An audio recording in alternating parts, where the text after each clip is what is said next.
comes to mind when you hear the word police? Security. Extortion, corruption.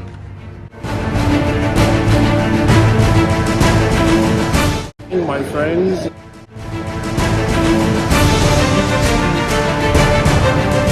Unprofessional Nigerian police force.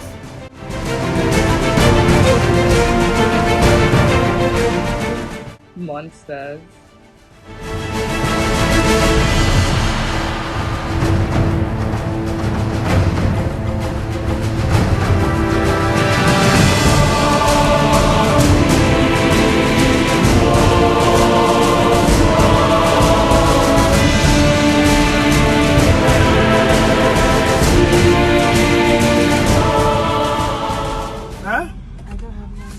You have money? Oh, no good. You know? I'm not from Nigeria. You're not in Nigeria? But you know how to collect money for Nigeria? What? You know how to collect money for Nigeria? Can we go? I don't. You're not in Nigeria, you know how to collect money for Nigeria? I don't understand. Huh? Sharaya? You where? You where yourself where? You know where at all? You are just. Where bring her? What? Police corruption is nothing new in Nigeria.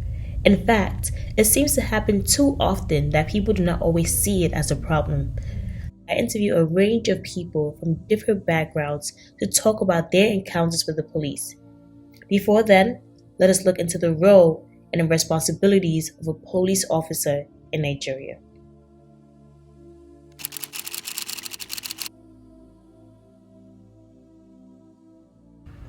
The top 3 roles of police officers in Nigeria are to 1. Protect lives, 2. Protect properties, and 3. Prevent crime.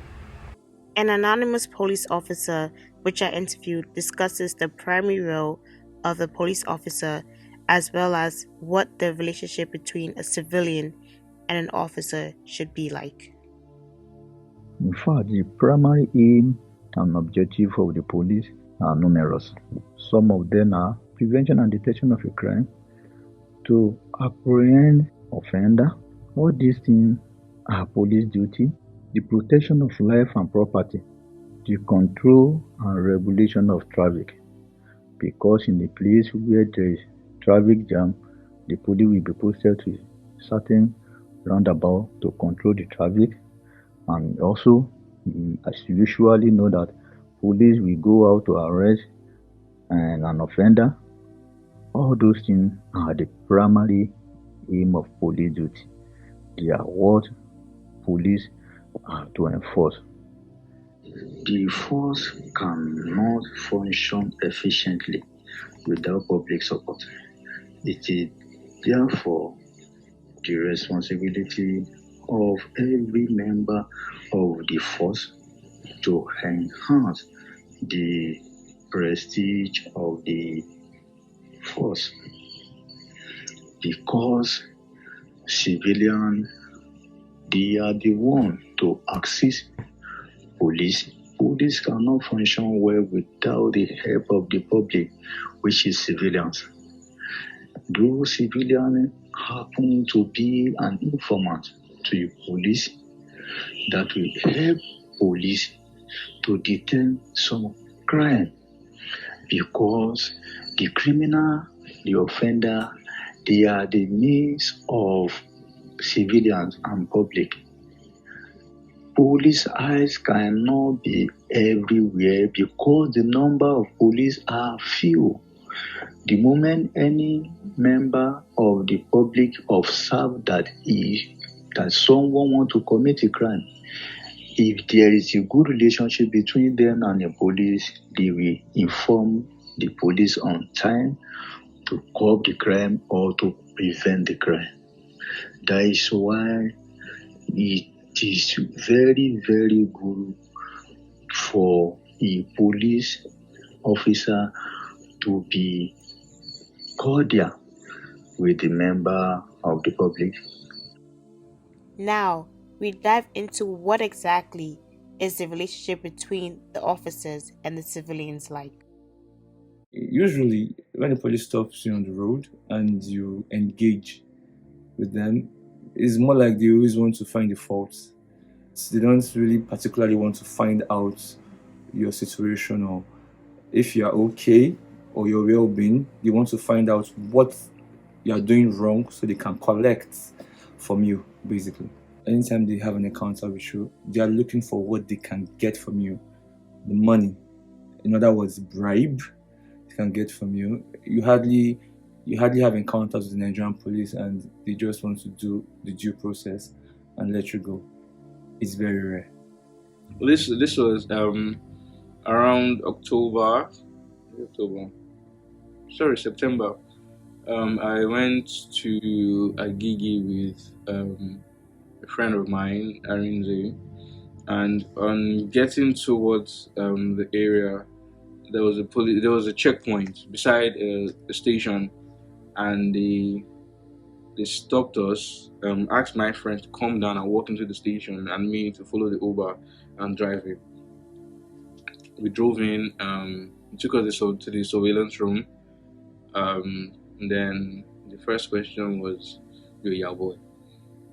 You're your boy." A Yahoo boy, aka a scammer, is the Nigerian slang used to describe people committing internet fraud. And okay, what do you do? All this kind of thing. They took our phones, started checking, and it was just it was wrong. They checked. They saw, because I'm into construction and architecture, so they were seeing some drawings on buildings in my gallery, and they were like, "Oh, we're using this one to scam people." And all that. I'm like, "No, I'm a student of architecture, and I'm also working." And they checked. Went to my chat, went to WhatsApp, went to different social media platforms on my phone, and they didn't see anything. And after wasting our time, wasting everything, they asked us that, "Okay, you can go." So they didn't see anything. Coming back still from that gig on that same very day in the evening, on that checkpoint, they stopped us, and the reason this time was even so funny.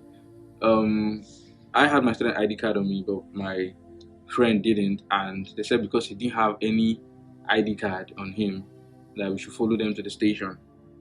One entered the Uber, the boss followed us behind. You think we're some kind of convicts, and after getting to the station, okay, I haven't had any, because there was no time, so I handed them my phone. Okay, check what you want to check, let me start going. And we're like, "No, we should hold our phones." Only to bring I'm going to describe this person as he is, or as he was that day when I saw him. Dreads. He came with dreads, a net shirt, chains, a green belt, sagging, and slippers. So clearly he looked like a Yao boy, and he brought a Yao boy to come and check our phones. It was quite funny. And he checked. Didn't see anything. Told the police guys that were clean. That was like, after taking so much time for the access to go.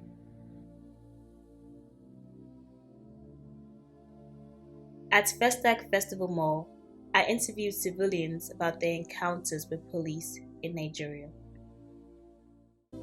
Kingsley Okeke Marachi, who owns a real estate company, talks about his experience as a businessman and as a civilian. Nigeria is a very better place for us, but we are finding it difficult for the security here, in the sense that ever since I've been in Nigeria, we have issues regards to security. Like I've been harassed severally due to I'm a young guy hustling. I'm very fresh, young guy making money. I have some good cars. I have some good outfit for myself. Whenever I come out, police want to embarrass me because of the fact that I'm doing well for myself, which I've been in the state for several years. I've never been having such an encounter before. But coming to my own hometown, Nigeria, I do have such issue because the fact that every young guy, they believed every young guy has some illegal means of making money. Not everybody is doing that. And me, I'm into real estate. That's my business here in Nigeria. And I want to really give my people the best of properties. So I've been investing in this country But the embarrassment in the security industry is becoming alarming, which even discouraged some of my friends to leave the country. Part of the NSAS movement is one of the things that we could see. Young guys will come out with their little flashy cars and all that. They want to stop you and say, where are you coming from? How did you have this money? Where is going? What's going on about your life that made you to have such kind of money? Me personally, I will not say because I'm hearing or I'm seeing all those things on social media. Me personally, they have stopped me, asked me one or two questions, even stopped my driver one of these days and asking why is he having dreadlock? Because before I employ somebody, I have to really interview the person, so that I wouldn't have such stain in me because of my business. But when they stop my driver, they have to ask, who is your boss? It's reaching towards me. They even have to search me, search my phone, which they don't even have warrants to do that. They have to go that way. And I have a business appointment to catch up. I lose that business because of my time. Just to tell you how it is. Before they will bail you off from that moment, it will take a lot of. They want to get every fact from you, know what you are into and all that. Check your company man, scrutinize you, all that stuff. It's not making any sense to the point that I even lost my business. That was once I knew those policemen. They even took my number and they told me something that they really appreciate me because I did a clean business. I don't know how they got my name. They just checked my phone. The next thing they got my name. They called my full name. I was shocked. These guys are really professionals. So what are we saying? They know their job, but the government is not helping issue. The youth have continually expressed their frustration with the police, stopping them based on their look or physical items like their cars or phones. I've gone through several brutality with the police because they seem to judge me with my look and my hair. So several times I've been stopped by the police and searching of my bag and checking of my items or also my phone. So I don't think that's the proper thing to do. It was a day we were actually going for a birthday party. It was late at night though, around 8 to 9 p.m. Then we encountered those policemen. They were on the road. Then they stopped my friend and I. We were four in the car, two girls and two guys. Though the car is a new car though, like the guy just got the car recently and he still haven't um what's it called, the whole beauty and all that on the car. Then the police people, they stopped and they were like, they want to check us. So the guy brought out his document, driving license and everything. After checking, they didn't see faults, but they were like, they want to get fault from us and all that. Then they asked we the ladies to bring our bag. We open our bag. They just random checking for no reason, I don't know. Then they checked the guy's phone too and were like saying he's a Jao guy, and the guy was like, no, I'm a business guy.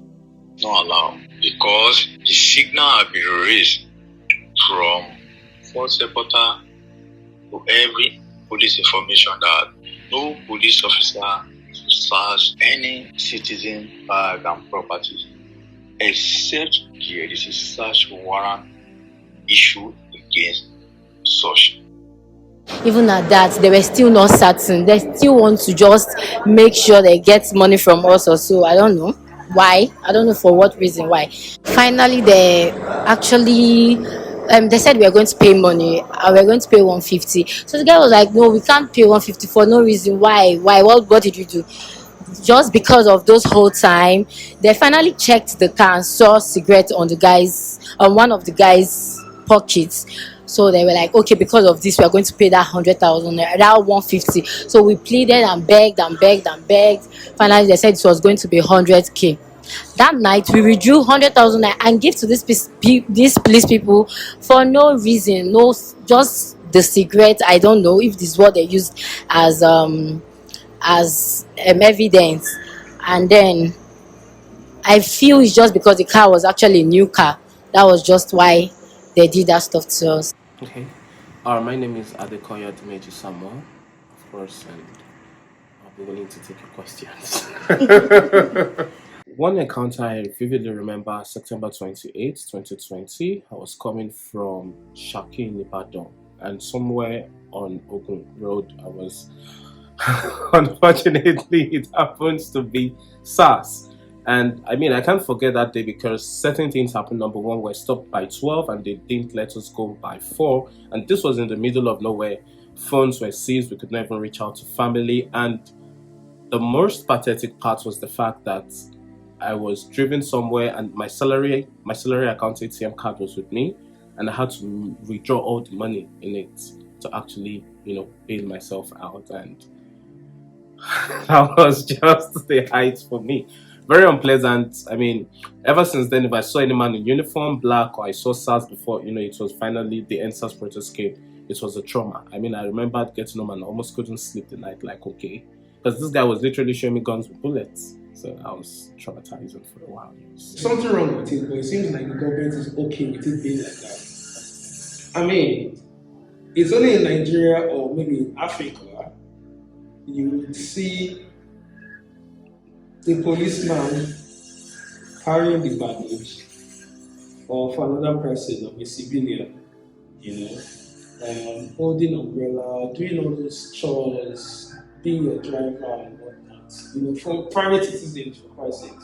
My name is Akim Hassan, and I am the youth president of a community within this Moitsu estate under the political measuration of Amuwo Odefi. As much as that is, I'm a politician as well, and a community person. Excellence. The Nigerian police. If I would say it from, say, consumer perspective, being in Nigeria, the police are what they are, but there is a lot of rot in the system of the governance of Nigeria that has made the police what they are. But irrespective, the police, when they are out to do their job, they do it cleanly as is required for them, as the law requires them to go about it. But no matter how life is, inside the dozens of eggs, there's always the sports one and things like that. So you would always get the negative stories at times, but as much as I know, they do their bit as is required of them.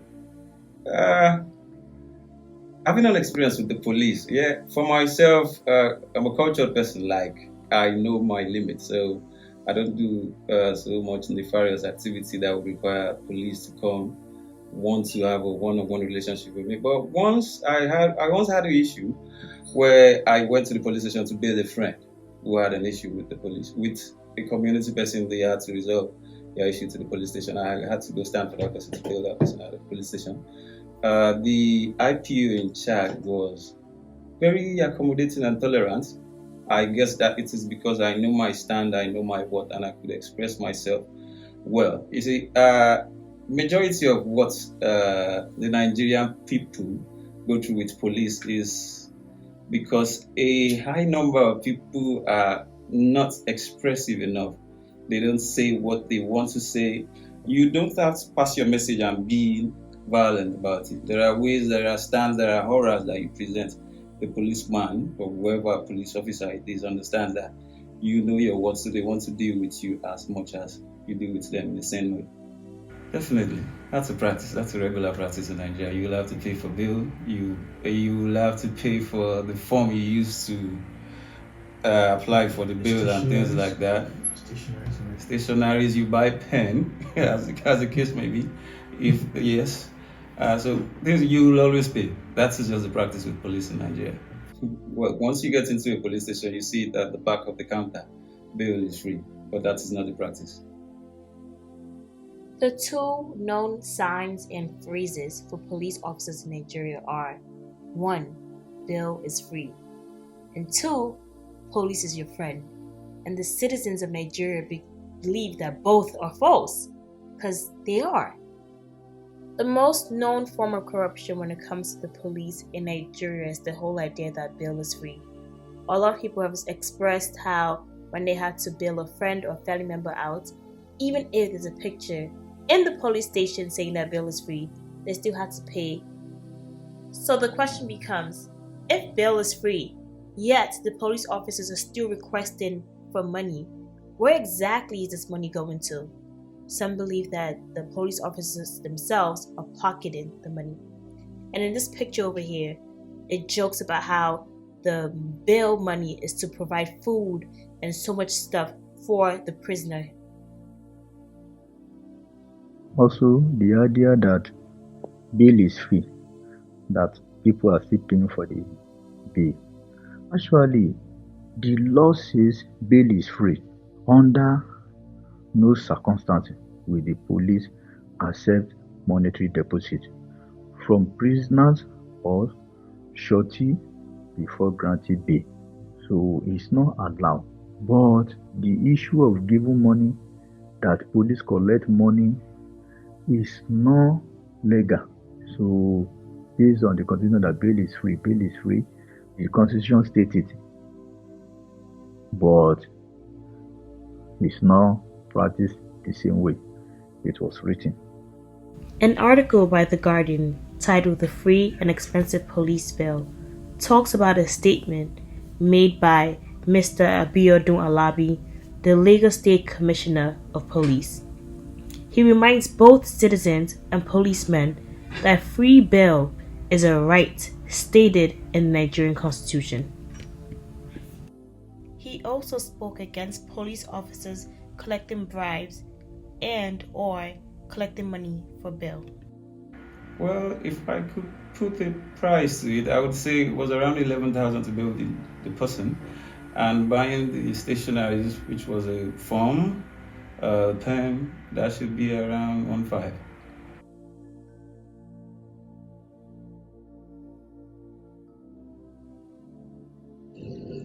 So civilian can report any problem between them and the police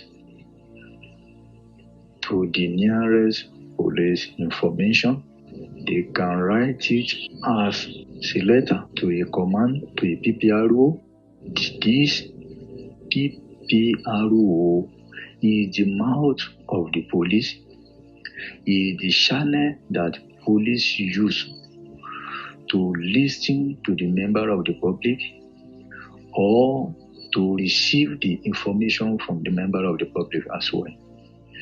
The public may come to the command in case if the command, which is headquarters of the police, is far from them, they can easily go to the nearby police station or information, report the case to the senior officer who can listen to them, so that they will call the same officer to order by resolving the issue between the police and the civilians. So it may not resolve to any problem.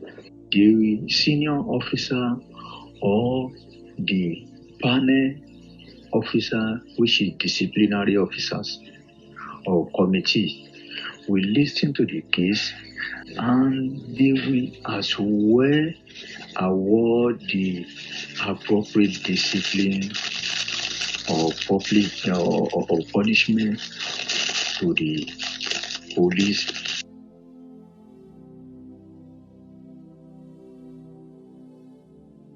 I'm saying is lack of adequate funding that's causing the corruption in the Nigerian police force.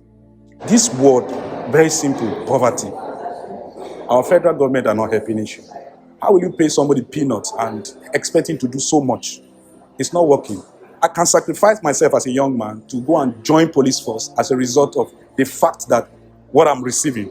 I can give anything for the country, because this country is a better place. I can do anything for the country if I have guarantee of my life, my family, and all that. But there is nothing like that. So the government is making it worse. That's poverty per se. So that's basically the issue we are having. The government have been trying to work on the salary to improve the salary of Nigerian police. That is that about the salary.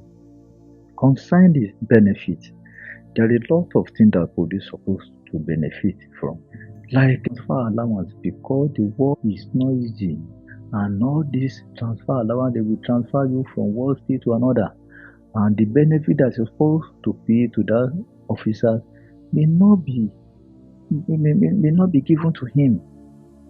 Some certain things like house loan, car loan, or all these were not given, but it's only written theoretically, but not officially signed.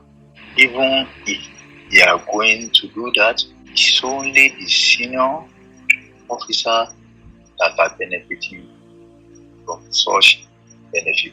The junior rank are not permitted, neither allowed to benefit from such opportunity. He then proceeds to talk about barracks, which are living spaces for police officers.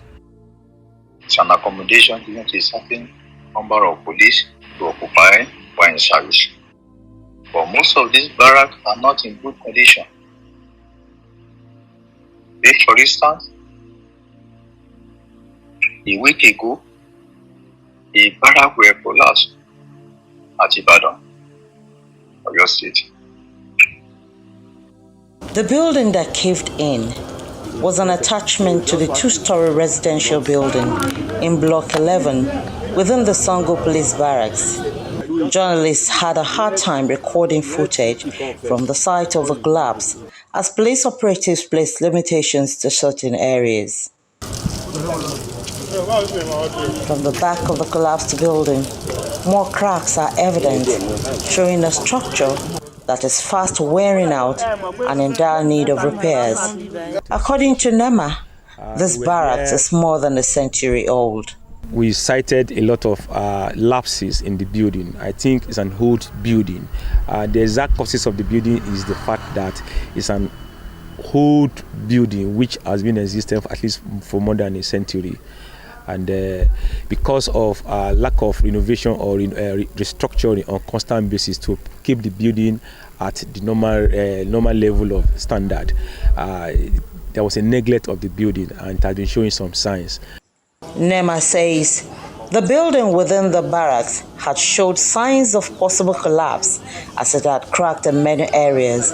It said before this part of the building eventually went down, the occupants had evacuated themselves, a move that helped forestall what could have been a disaster. The people building the barrack were the ones that managed donating some certain amount to maintain the barrack within themselves.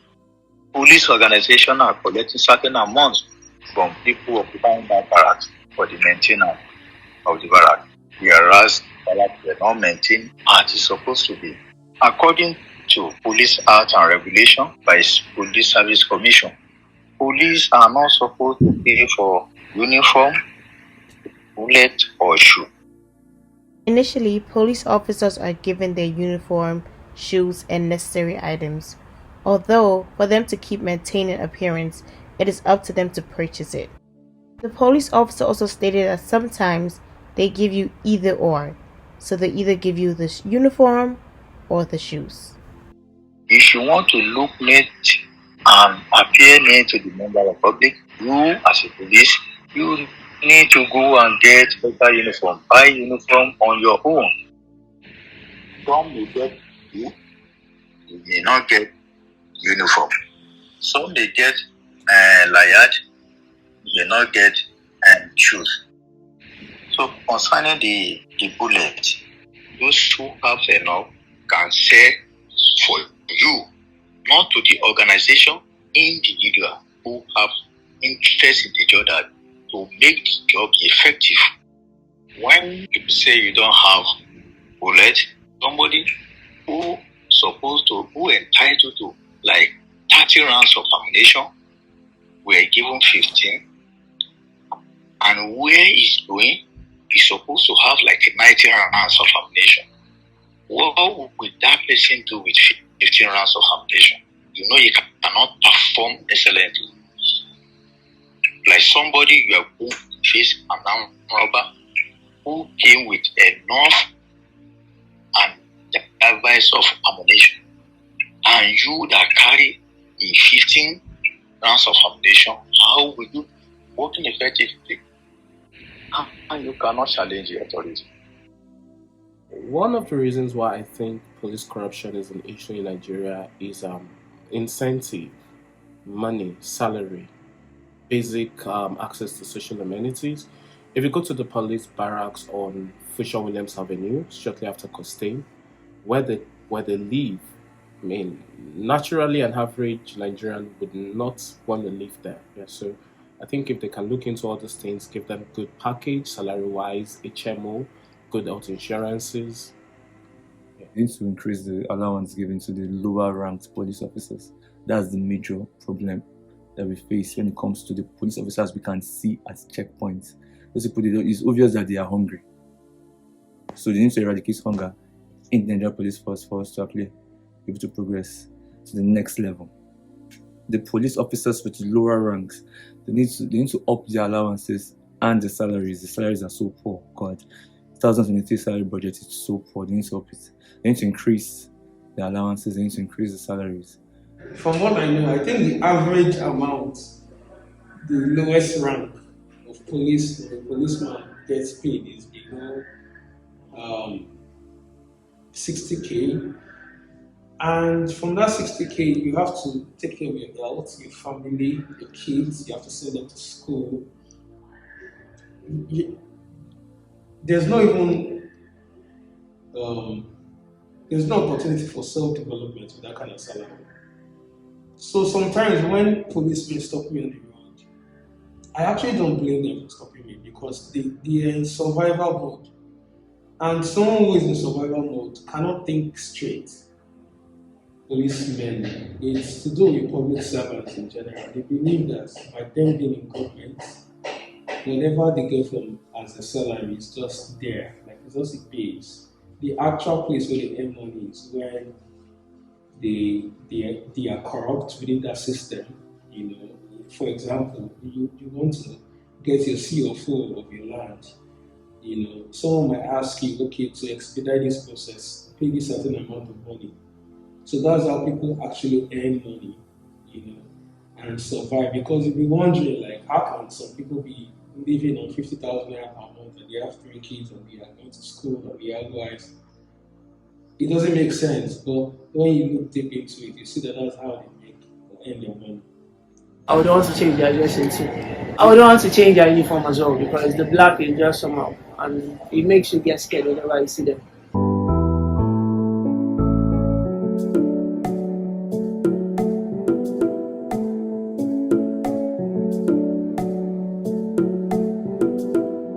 Next, I went to visit the Amu Odofin local government to speak to Comrade Toluwashe.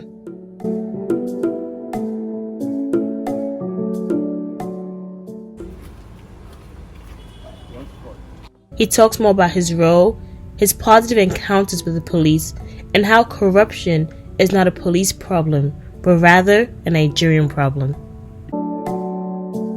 I'm Comrade Toluwashe Omogoriola, a youth advocate, also a grassroots politician, and I am currently the Senior Special Assistant to the Executive Chairman of Amodofin Local Government on Youth and Sport. It's mostly about youth and sport, anything that pertains to youth and sport at the local government level. I communicate with the chairman. We also have an head for the department, which is like the commissioner on the local level. That's the supervisor for youth, sport and social development. I think most of the encounters I always have with the police are positive. Definitely positive. Whether I'm driving or I'm taking a bike, it's just positive. They don't bother me. I can say I've never been harassed by the police before. Even if he may not have had bad experience, he does admit that police corruption is still a problem in Nigeria. Yes, I do think police corruption is a problem in Nigeria. The change about the police system in Nigeria is there should be more accountability. I think it's a Nigerian problem, not just a police problem, because the police are Nigerians too. So it's a Nigerian problem. We all don't know our rights. It's just it's just few of us that knows our rights. I think why most Nigerians don't know their rights is because I don't think we're not being educated properly about our rights. Just few of us know our rights. The Nigerian National Orientation Agency needs to do a better job in educating the citizens about our rights? A high number of them are aware that they should always have this stand, but not knowing their rights is because they try to implement it at one stage or the other in their lifetime, and they see it's always meeting a brick wall, so they just leave it to be what it is. So, but I think right now, presently, the police themselves, they are engaging in more educative way to inform people about their rights. We can see that on social medias, every state having their PRO, their public relations officer, educating people every now and then. Now it's even easy to even, if you have an issue with the police, it is easier to even lay a complaint now, and it will, you will definitely get a response.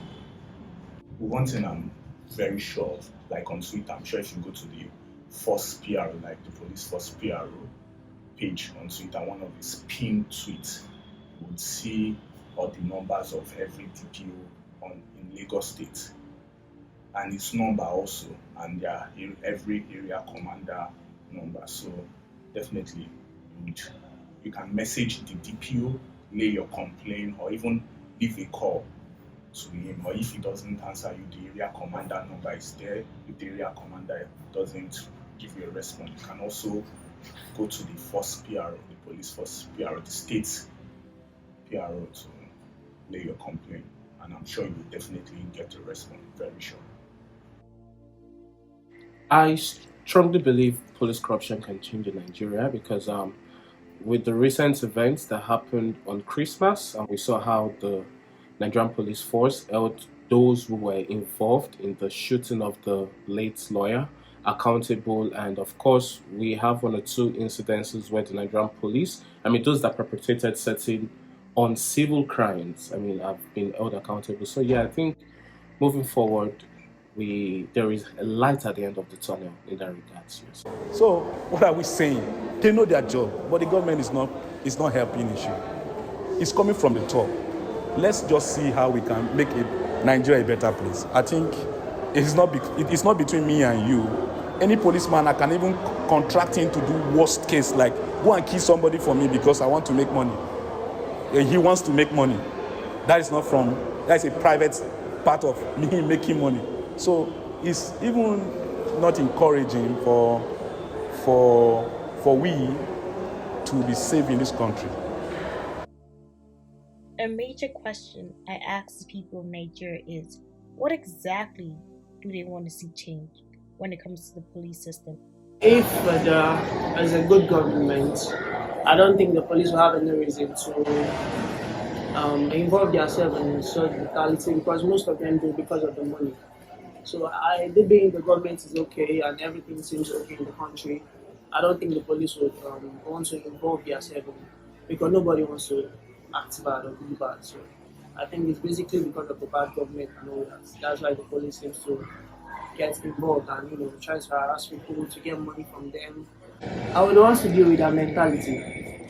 I would want to deal with the way they judge people because of how they look, basically.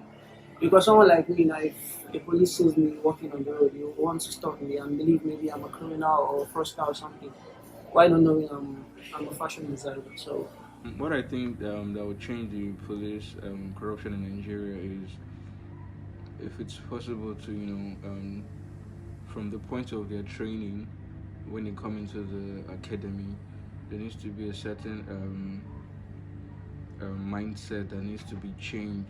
Everything shouldn't be about money, and it probably has to start from the managerial level to the cadet level. There needs to be a proper training given to them, or a proper mindset that needs to be there, principled, so they won't have to all the extortion, corruption. So that's what I think anyways. Just like to put this out there, that we are citizens of this country.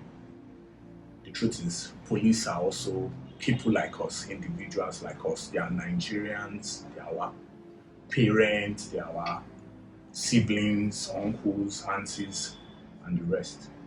This corruption thing isn't just with them, it is with the Nigerian system from the government, which is affecting the police itself. And that is what is causing the main corruption. And also when I think our manner of approach also determines how we are being treated by the police. The way we approach the police. Like Nigeria is a culture-based system. You don't see the police and say, how far? Someone that is your dad's age mate or something, or your uncle. You would greet properly.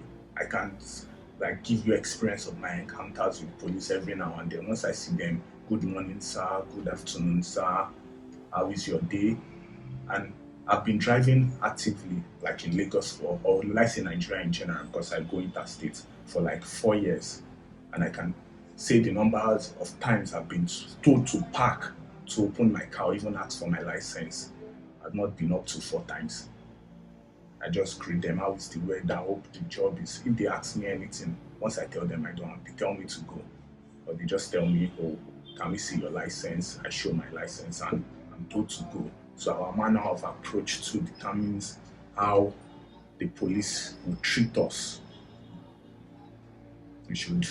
They are human beings like us, so we should treat them like one too. One thing I would like to change is having this Nigerian police to be very accountable for their actions. And once we have them accountable, I think we'll be good. I don't think Nigerians have lost hope that police corruption can reduce drastically. Definitely, some people would have because of their encounters, and others would not. Like me, I've not lost hope in the police system.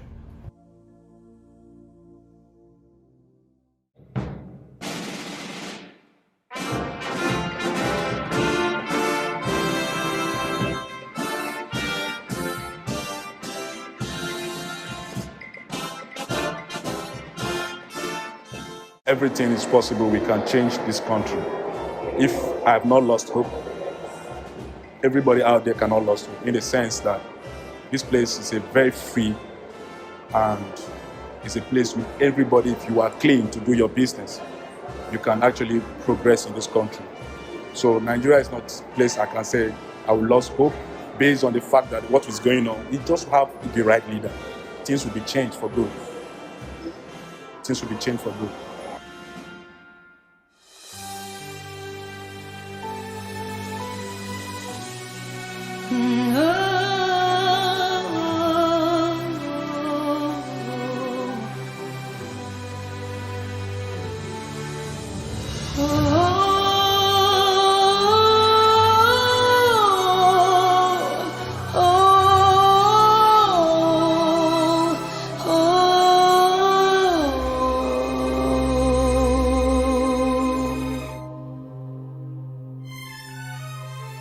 There's a vision for you,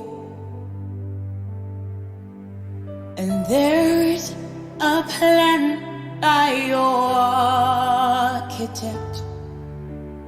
You're a nation under God. Funny enough, I do have hope that the police system can actually change, but it's not going to be now or in the next maybe 10 years.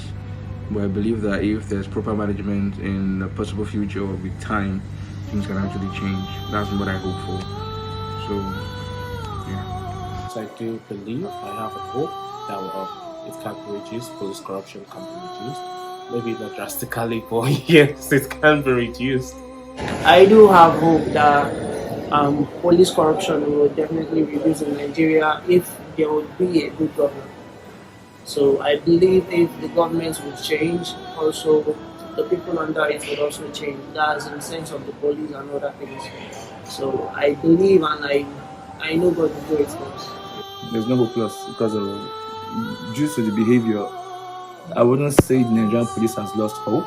I would say that they need more allowance.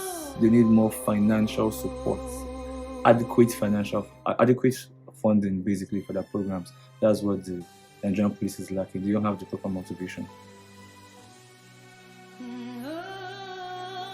SARS, known as the Special Anti-Robbery Squad, was founded in 1992 and disbanded in 2020. The goal of this force was to combat robbery, vehicle theft, kidnapping, and more.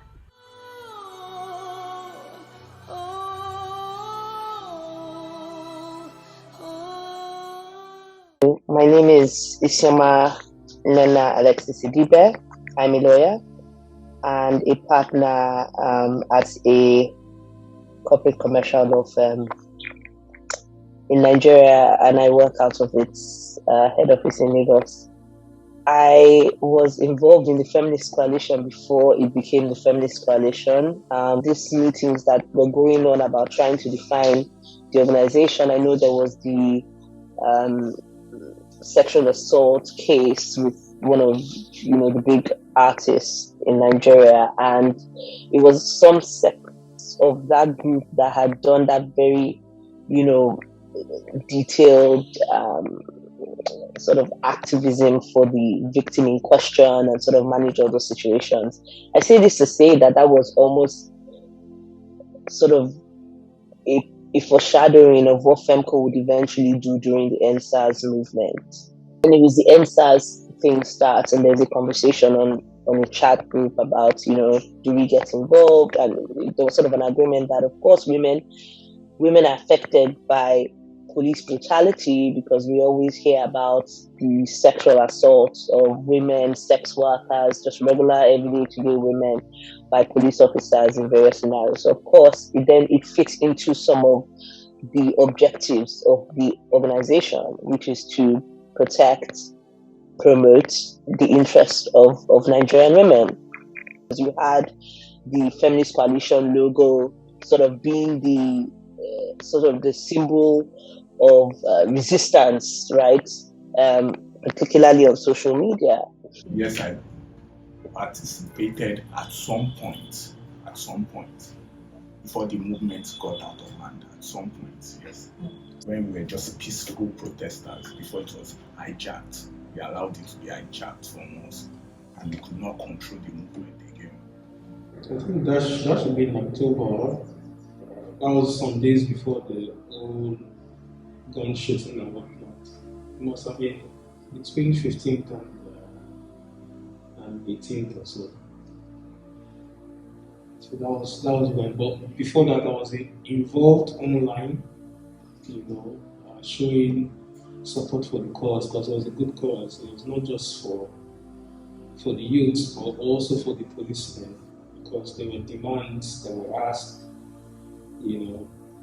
from the government to do better with the police, because if you don't treat them well, then you can't treat citizens well.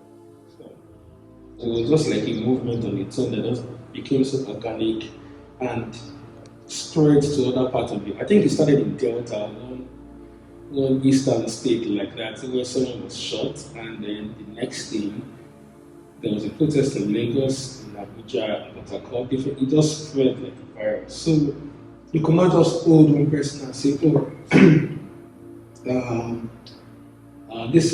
you tell your guys to calm down or something? No, it was a total movement. So FEMCO was not designing those five flyers that we all saw going around. There was another group, I call it the shadow group, that was made up of a wide range of individuals that some were in the public, that we saw, celebrities and artists, and some were individuals that because of their political exposures, couldn't be so upfront, but they were essentially devising strategy. And it also included members of the Feminist Coalition who were also in that group. I know that we asked the government to increase the salary,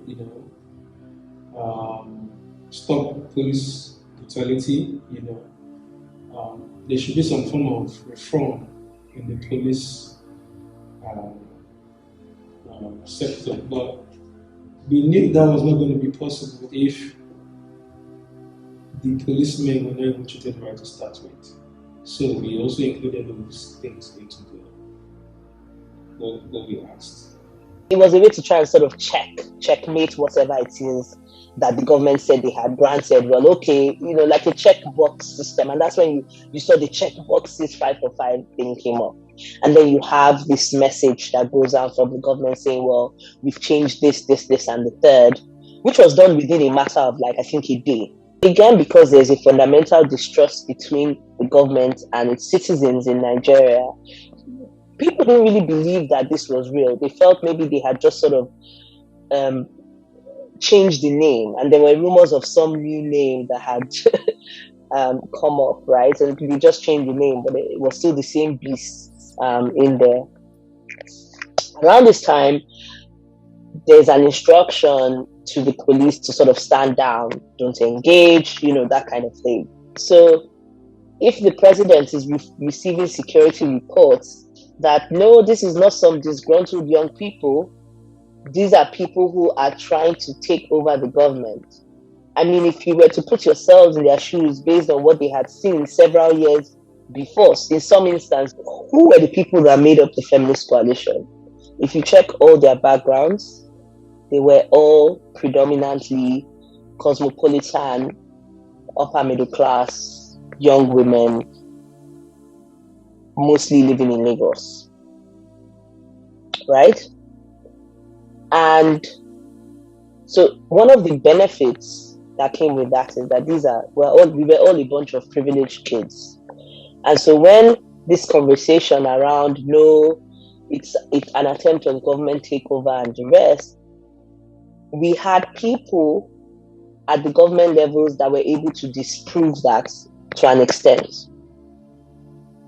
And that's why we could stay on the streets for like a week. There was violence happening against people who were protesting across the country. And you had, so on the legal end, we were sort of constantly trying to get people out of jail, whatnot, you know what I mean, and different things that were happening. Now, around this time, already we're beginning to get phone calls that our phones are being tracked by the DSS, our names are on a list. I was getting, in fact, for most of that time, my SIM card was not in my phone, and I was essentially trapped in my house. Again, I was pregnant, so I couldn't even go out onto the streets to protest. But I was doing everything. I was on my laptop. I was there. You know what I mean? But I just wasn't there.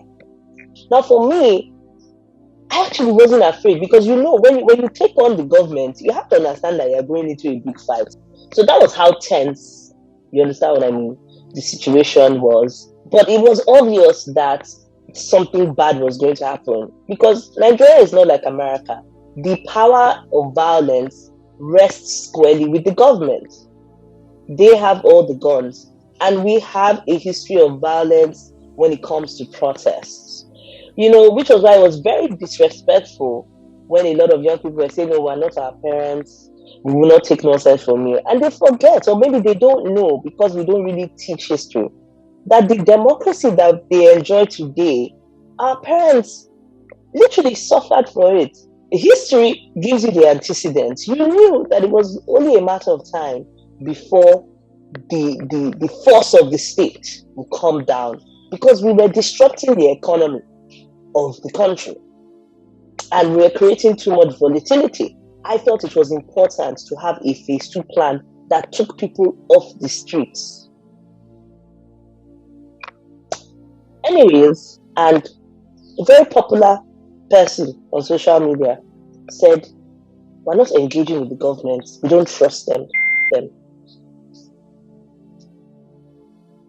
Childish, completely childish, and it is a privileged experience.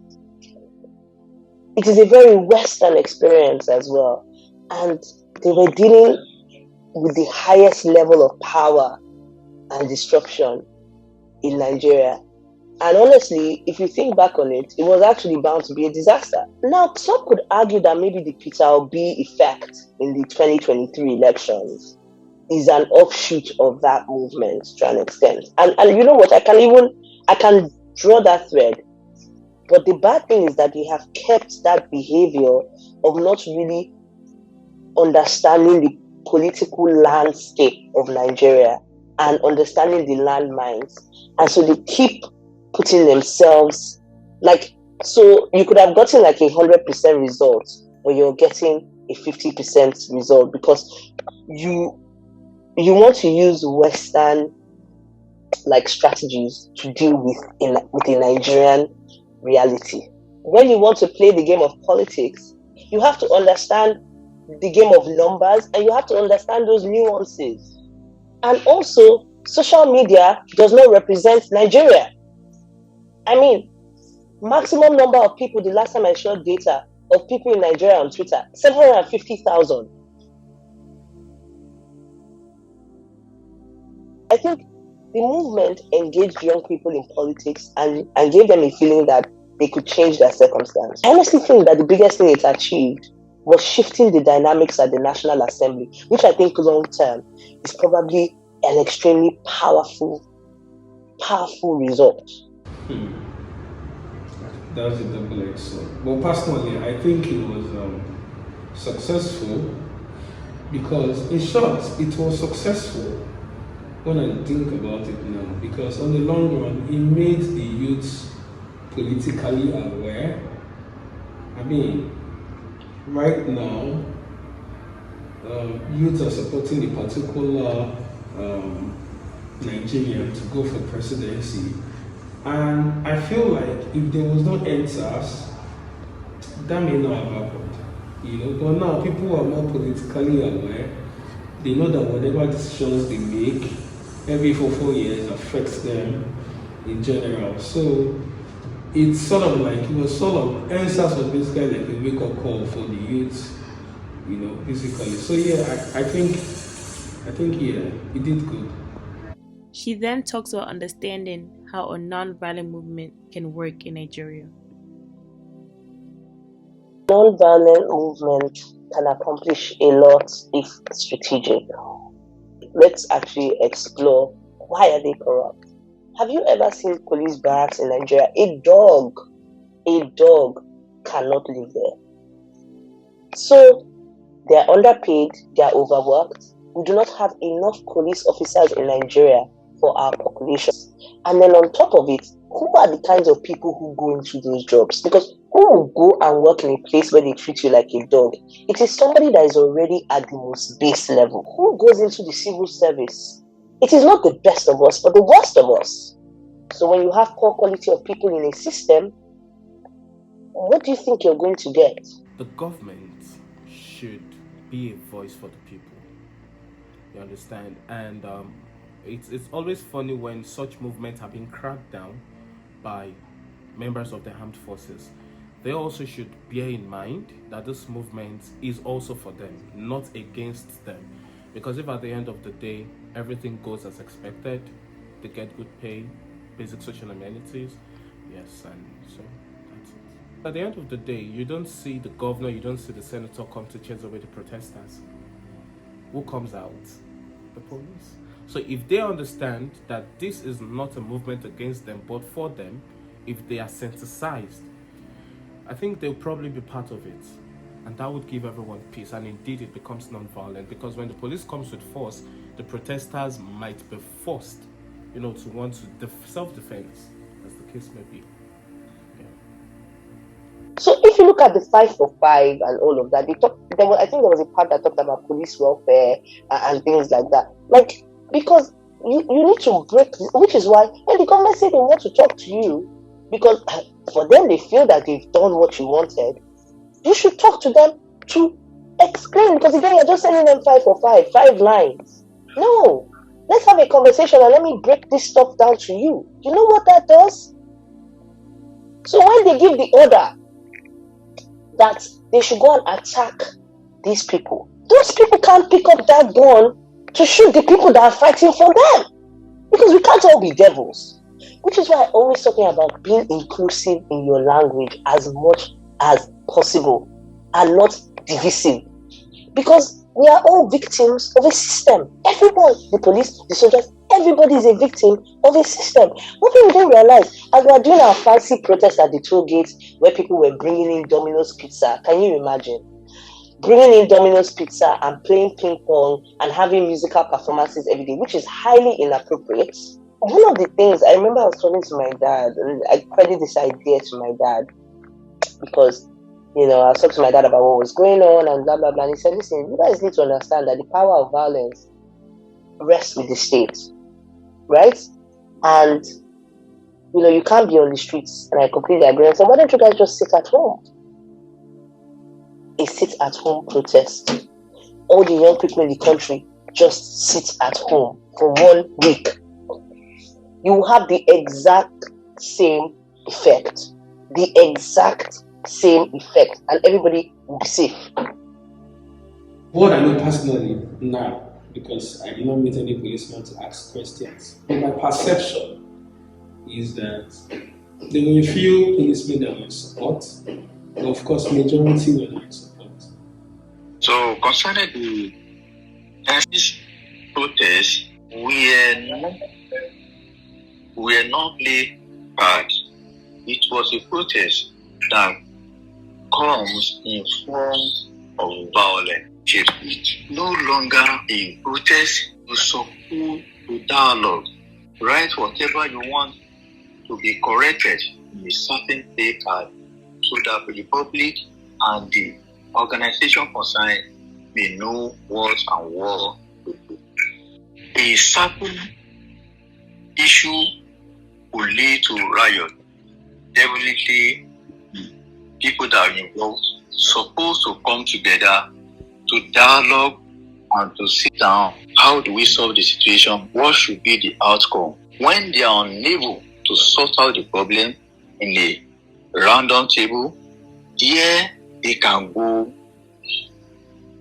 extra mile by protest. But nothing as such. It was a different kind of protest.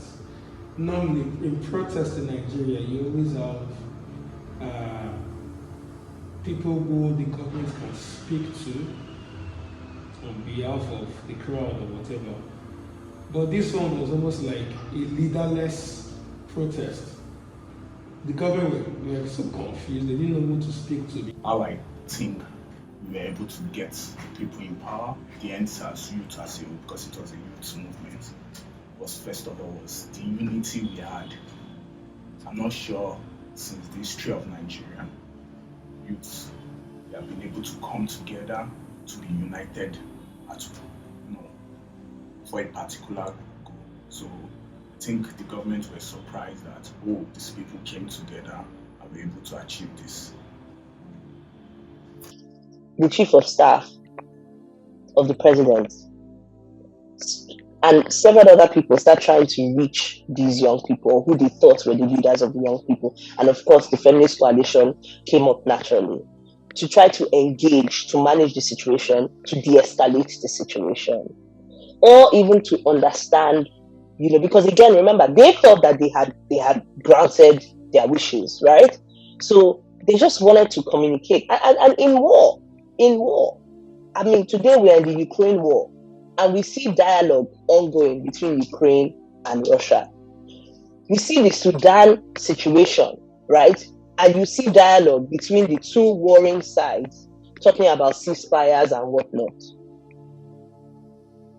That's what people do. You will never stop talking. And the feminist coalition refused. Remember, government didn't know the shadow group. They didn't know who was there. But they knew feminist coalition. They knew those guys. I mean, it seemed like they were leaders because that was the sign for everybody. So naturally, it would make sense that they would want to talk to them. They said no. Which it's just bizarre, Those Yahoo boys and gather themselves, form up to block the highway, damage the government properties on the name that on the protest, which is non-lawful. Those of us who were politically aware and astute understood that there was beginning to be some kind of like infiltration from the other political party, the main opposition party. If you recall that Tedo Peterside's interview with This Day, with Arise News, right? He talks about, if you do a party on the streets for 7 days straight, eventually the agreements will come out. So aside from infiltration from other political parties, just unsavory, people will always take advantage negatively of a situation that was as volatile as that, and it was becoming apparent. So my role as a youth president majorly was to secure the mall within our community not to be vandalized, because it became a riot after much. Every mall that houses ShopRite, Festival Mall and Festa, as the case may be, we made ourselves a ring around the entire estate, the entire youth of this Matu estate. And my community is closest to the mall. The CSO of the mall has an interpersonal relationship with me, so I was up and doing and had a high numbers of youths that were passionate about disrupting the external youths that were saying they were under the SARS movement and wanting to loot more. So we did that and we stopped their excess. I think at this point, the protest at the toll gate sort of the next day began. And I send a message into this chat group and I say, I think that I know we're not controlling sort of the protest, but we are in touch with the people who are leading this protest. And I think that the main toll gate, about 2 lanes should be left free so that we don't sort of completely, because this is a major highway, right? So we don't completely inconvenience the people and sort of punish the people who we are essentially fighting for, and then so public sentiment doesn't turn against us. And what if there's also an emergency? I think 2 lanes should be left open. We need to be, and then we also need to understand our constitution. We need to understand our laws. For example, blocking the toll gate was against the law because it's a major highway. And it's against the law in any country in the world, by the way. Most countries have those similar laws. Now, of course, civil disobedience is a form of protest, but it must be, and that's why you need to have balance. So when I was suggesting leave 2 lanes open, in fact, I wasn't even looking at it from the legal aspect. I was just looking at it from a common sense aspect. The polls were done on Twitter, and the young people picked Files and FK, and they declined. They declined to be on the tribunals. They declined. The government has said, okay, give us 2 representatives, and nobody wanted to go. The FEMCO members in the shadow group were not responding. Where is all the bravery? You say you want to protest, or you are no longer in protest. You become riotous. You become violent. You have been disturbing another citizen peace, which is not supposed to be. So it's no longer protest, it's riots. Police lost their lives. Many police stations were burned. Vehicle damage. The local gangs there took advantage of this opportunity to destroy and attack police officers who were given instruction to stand down and to ransack their armories. It will cause government to repair to put all these things in order. I'll say the only challenge was, of course, area boys trying to infiltrate the protest and turn it into another thing that was not meant to be. So I think that was just the only challenge. But besides that, it was spot on. A few people of literate were reason that the majority that come together to form the NSAS movement, they are not good citizens. We all know how it eventually ended up. And I remember that day, there was this feeling, you knew something bad was going to happen. And I remember sending a message to Dami saying, FEMCO have to put out a statement to get people off the streets. Because, you've riled up people for so long. You need to also take the same level of time to unwind them. You know what I mean? But we need to take people. I said, yes, we're working on that. And eventually, I'm sure you saw the statement, which came, in my opinion, far too late. Because that statement came only within hours of when the tollgate incident then happened. And it was a very sad day for me personally that day. It was, I was going to try talking about this, but it was very sad because you felt responsible in a way, because you knew it was going to happen. You knew, and you tried the very best that you could try to get people to be reasonable and logical in a very intense situation.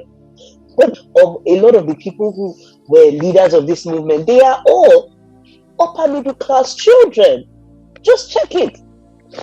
And they were able to convince the lower classes to join them in this joint pursuit, which in principle, that is the dream. You know what I mean? And actually, the reason why we can't even account for the people that were killed, right, is because those are the people that are dispensable and are disposable. And we don't realize that we have established a principle, or a precedent rather, that we really can't be trusted because everybody that was important was safe. I remember being sent messages by some people from Femco saying, oh, there's this embassy and we should run here and we should do that. I said, I'm staying in my house. Anything that happens, let it happen. Because again, I don't think they understood the gravity of what they had undertaken. Because if you understood it, when the chief of staff of the government wants to have a conversation with you, if you even if you want to be transparent, then insist that it is a televised conversation, but you have the conversation. I think what could bring people together is giving them this hopeful, like just giving them hope that okay, this thing we are going for is going to be changed and it will actually happen. My name is Ololo and I'm currently a graduate student at the University of San Francisco. I'm in the professional communication program. I am Nigerian and I was born in Nigeria and I have lived all of my life in Nigeria. I only came for my master's degree in the United States. I definitely think that Nigerians who are not physically in Nigeria should definitely care about police corruption in Nigeria. Personally, I care about police corruption in Nigeria because I have family and loved ones in Nigeria. And even if you don't even have family, that is still your home and that is your roots. So you should definitely care about it because it's shattering the image of justice in the country and it's giving Nigeria a bad reputation. So you should definitely care. Thanks to the internet, because people were donating from abroad. You were hungry, there was food there, people slept overnight outside. I think the most important thing here was social media. I think that was a most powerful tool because with social media, people could easily organize in few hours, and Twitter was also one important tool, which is still under social media. Most of the activism that I did during NSAS movement was e-activism online, just sharing posters and also donating to causes like the Feminist Coalition. It was a very powerful one, and I think that it really showed the government and the police force of Nigeria that citizens are tired and we're not foolish and every day for the thief and one day for the owner, right? It was crypto helped there because a lot of people were sending in funds from abroad. So in a way, diaspora could help. So I would say globalization played a big role because people that were in another continent could help us, suppose even Jack of Twitter created a symbol for NSAS, which was basically the hand, the fist like this, and created it on Twitter. When you put hashtag NSAS, the symbol shows there. So basically, I would say the tool that was mostly used was social media. It was used to mobilize funds. It was used to communicate where the next place to protest would be.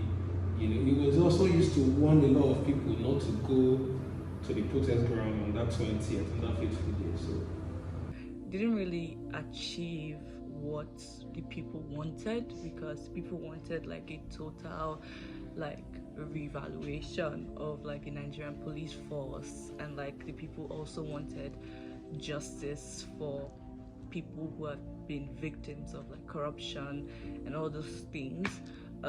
Even though it did not achieve that, it made a statement.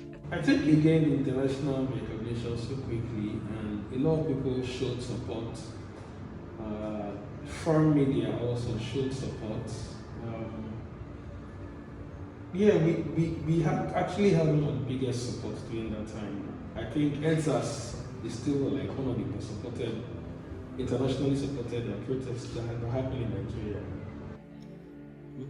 Well, as a politician, what is required to bring a movement together, as the case may be, the peculiarity of Nigeria is not what it is around the other side of the world. So, for the much that I had known, you need to lighten the load of poverty around people, because there is strife in the land.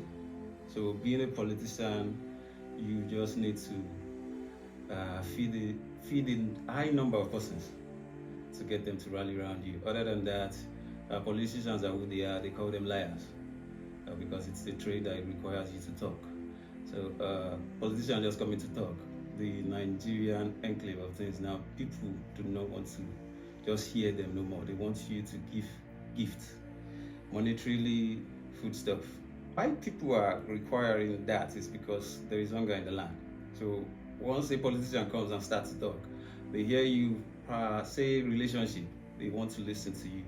But if you're going to take your leave, you must always wet the ground, drop something, financially or foodstuff wise. So the hunger has made it that much that people will always want to collect something in exchange from a politician before they would give their commitment or interest to whoever that politician is.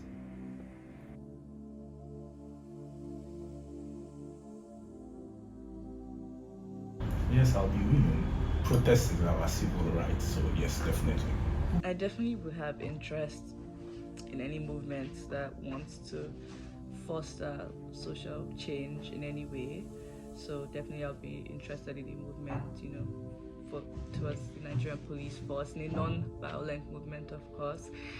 And I would definitely support it, probably the same way I did during ENSAS, where it was mostly online because I'm not physically in Nigeria. So definitely I would spread awareness and engage with posts to drive traffic on social media. I would also donate to credible organizations that in the planning of it, and I would also try to educate people as much as I can about it. And because I realized during the ENSAS, a lot of people did not really understand what the movement was about, and I'm talking particularly about the older generation of Nigeria. They kind of had it wrong during the ENSAS time.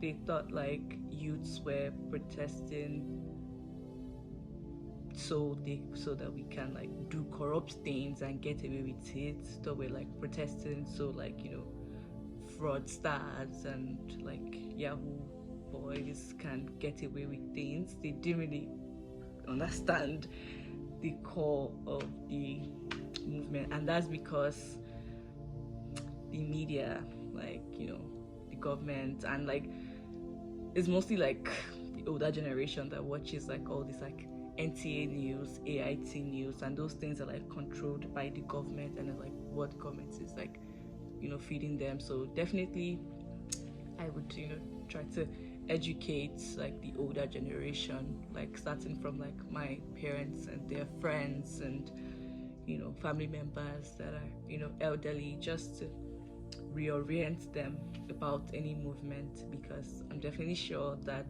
the media, as controlled by the government, is not going to be genuine with them. I'll join a non-violent social movement because the fact is, I wouldn't want to say part of the experience I've gotten, because I just want to keep it there. Let me just leave it. I will join none of it. I'll be willing to join a non-violent social movement because I'll be on social media during the movement. I wouldn't be there physically, so I would join it as far as it's social media and it's non-violent. yes, I will join. And from what I have learned from the events that happened on the 20th of October 2020, I would say I would prefer to be at a distance supporting the Nigerian people when it comes to the Nigerian police force. When it comes to non-social movement, I believe social media was made for non-violence in the first place. I don't know how you can have a movement on social media and it turns to violence in physical. It's very the mentality is so bad. I don't even know how that's possible, but it did happen in 2020 on the 20th of October, basically. I think non-violent social movements are not bad, but I don't think they'll have any effect.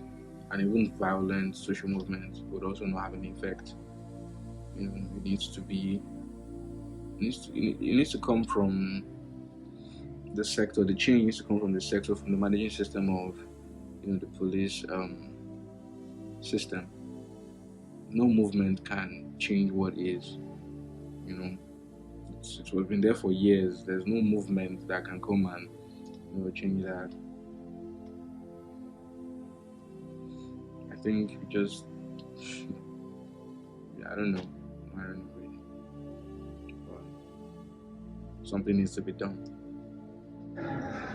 No protest is going to stop this. It has to start from somewhere, and it has to start from first of all, blocking all the loopholes that can make policemen corrupt, and also pay them a decent amount of money. Yes, I would join any non-violent movements to stop police brutality or corruption, because I've been a victim of it before and I wouldn't want any other person to be a victim. For now, the answer is no. And the reason is justice is not really served in the true course in Nigeria because, based to our knowledge, some of the protestants that were locked up during the NSAS, we can't even say if some of them were eventually released or not. So, if you're trying to be part of a struggle, you should know that the judicial system has got your back if anything goes wrong. But in this case, someone is being arrested, no one even knows the accountability of the system. So you just probably go there and that discourages your friend from having the protest, moving forward and all of those stuff. Yeah.